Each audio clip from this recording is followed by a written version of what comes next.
An incredible story tonight of a Glen Cove family who raced to save their neighbors as their home went up in flames. News 12's Kevin Vesey's in Glen Cove tonight, and he spoke with those who were impacted. Quite a scene there, Kevin.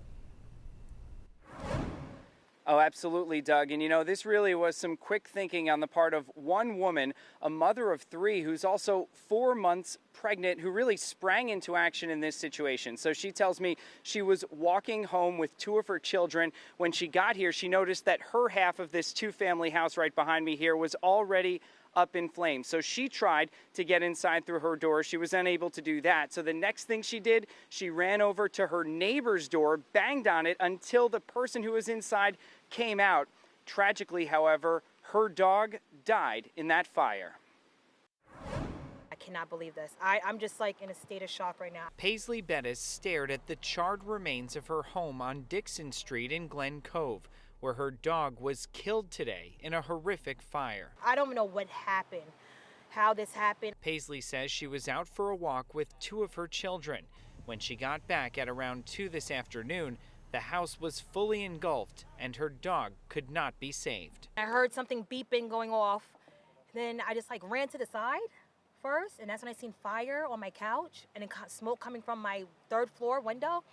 And I was running inside, and I opened the door, and I couldn't even get in. Instead, she ran to her neighbor's unit and banged on the door until the man inside came out. Firefighters were met with heavy volume of fire coming out of the left side of the building. A total of 80 firefighters from 11 departments spent about an hour battling the flames. Glen Cove Fire Chief Philip Grella says the roof and 2nd floor caved in, and the fire spread quickly because of heavy winds. Everything collapsed down because of the volume of fire, and the wind was very, very windy, and it added to the extreme conditions that we couldn't quite, make an interior push. The weather definitely did help the fire progress very fast. And a total of 8 people from 2 families are now displaced. They're receiving emergency housing from the Red Cross. And Doug, still no word on what might have started that fire. So sad, and with that animal as well, Kevin. A lot of heartache over that.